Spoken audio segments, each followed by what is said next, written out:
Et juste pour, ah bah oui, enfin, c'est ce qu'on dit ici, mais ce que j'allais dire juste pour compléter, c'est que tous ces signaux arrivent dans notre base de données centralisée. Donc c'est ce que, bah, c'est le sujet de cette slide-là. Mhm. Et ce que je voulais voilà, mettre en avant là-dessus, c'est la différence entre voilà, une entreprise qui a cette vision IA first, donc data first, et une entreprise qui l'a pas, c'est qu'une entreprise qui n'a pas cette vision-là, bah, il pourrait se dire finalement, ces signaux-là, je les transmets direct à l'agent, et puis ensuite, il va gérer le workflow et entre guillemets, l'output final elle-même. Sauf que, en gros, voilà, nous, tous ces signaux sont captés dans notre SOC, donc dans Supabase. Et comme ça, Melvin, lui, en fait, il a juste accès à Supabase et c'est ça qui va venir monitorer et remplir. Et donc, et c'est aussi là-dessus qu'on va venir pouvoir construire ensuite d'autres workflows. 100%, 100%. C'est notre thèse, celle qu'on a défendue la dernière fois au webinaire et à laquelle on continue de croire, c'est que tout part de la qualité de la donnée et du contexte. Je pense que vous en avez entendu parler. Et donc, c'est la qualité de ce qu'on obtient, des outputs, est infiniment meilleure quand les agents qu'on branche ont accès à cette donnée unifiée. Parce que l'avantage, c'est qu'un prospect qui rentre dans Supabase, il a potentiellement d'autres engagements qui ont déjà été traqués. Il a potentiellement un historique, donc peut-être qu'on a déjà travaillé d'une certaine manière avec cette personne ou pas. Il y a peut-être des contrats, il y a peut-être tout un contexte en fait qui est stocké, que ce soit sur des relations avec cette personne-là, son entreprise, etc., qui va augmenter la qualité de l'output et qui permet de sortir d'une logique de juste action-réaction, mais plutôt de construction de cet actif, on va dire, de la donnée centralisée.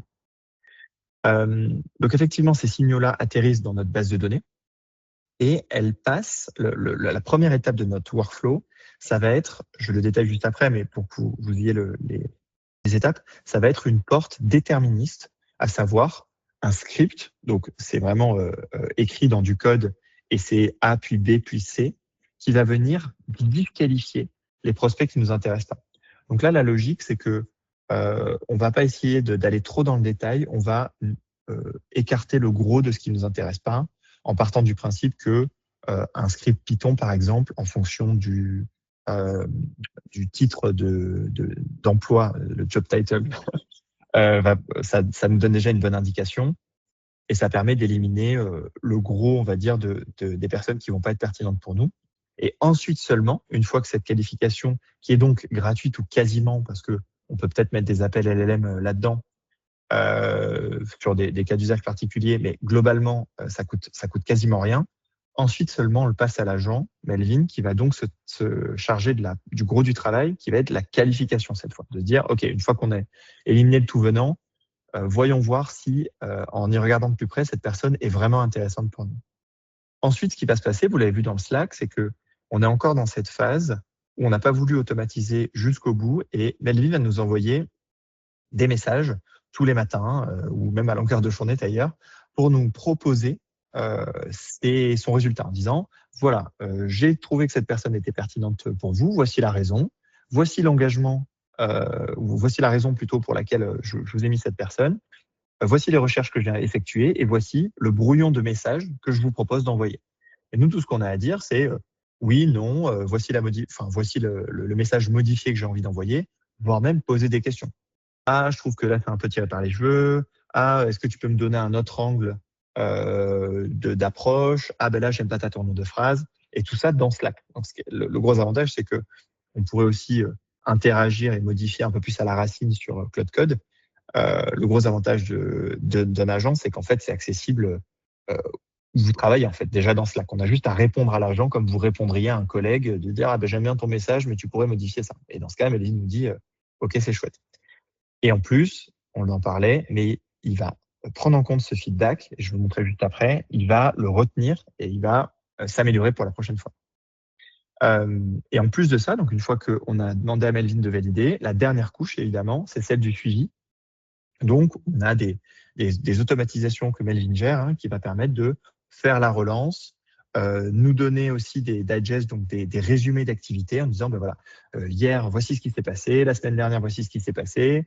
On a un digest, par exemple, hebdomadaire, un résumé hebdomadaire, sur lequel Melvin analyse les choix de qualification qu'il a fait et essaye de s'auto-critiquer, pardon, pour s'améliorer. Il nous dit, bah voilà, là, je pense que j'ai bien fait. Là, en fait, à la lumière de ces autres éléments, j'aurais pu moins mettre d'importance à cet élément, par exemple. Et c'est comme ça qu'on rentre dans cette logique autorécursive dont on vous parle, qui fait toute la différence par rapport à un flow déterministe. Donc, comme j'en parlais juste avant, entre cette couche-là, déterministe et Melvin, il y a une différence qu'on a faite, et d'ailleurs qui n'est pas figée, hein, c'est des réflexions qu'on continue à avoir, qui sont assez intéressantes parce que les outils évoluent, les modèles aussi, etc. L'analogie qu'on a, c'est que on est en train de construire des rails, concrètement. Donc un workflow, c'est des rails, hein, qu'un train sur lesquels un train va être placé, qui va aller de station en station. Donc fait l'action A, fait l'action B, fait l'action C. La différence, c'est que l'infrastructure qu'on construit, donc la partie déterministe du workflow, celle qui fait la disqualification, ça va être l'infrastructure. Donc ça, c'est comme si vous posiez des rails. Donc c'est toute la partie en code, en dur, on va dire. Melvin, ça va être le conducteur du train. Et lui, il peut prendre des actions. Donc il peut typiquement choisir certains embranchements des rails. Il peut améliorer le train en lui-même. Mais par contre, il ne change pas la nature de l'infrastructure, qui sont les rails qu'on a posés. Pourquoi est-ce que c'est important, à notre sens, d'avoir une partie déterministe avant de laisser gérer l'agent? C'est parce que on n'a pas envie de... Enfin, il y a plusieurs raisons déjà. Premièrement, on n'a pas envie de faire des agents qui soient généralistes, parce que un agent, ça reste un workflow, et surtout, c'est des skills. Vous connaissez le principe des skills, donc les compétences qu'on va lui donner. On lui apprend des choses. Et évidemment, comme un humain, en fait, le plus spécifique, le plus expert dans son sujet un agent est, le meilleur il est, tout simplement.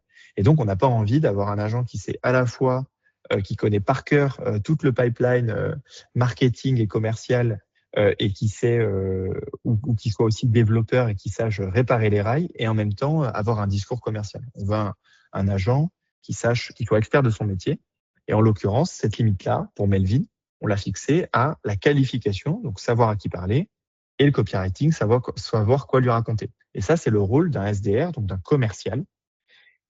Et ce qu'on pense, c'est qu'on préfère faire monter en compétence Melvin sur ce rôle-là qui est fermé, donc une compétence commerciale, analyser un bon prospect et savoir quoi lui raconter, plutôt que finalement lui donner toutes sortes de compétences, donc aussi de go-to-market engineer, de développeur, de RevOps, donc avoir une compétence sur le CRM.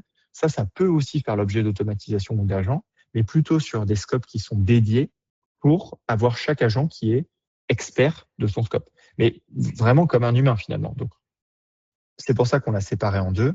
Et finalement, il y a aussi une question de coût, c'est-à-dire que forcément un agent va coûter plus cher parce que les actions qu'il peut performer dépendent de son jugement. Et donc, à chaque fois qu'il réfléchit, il va coûter des tokens.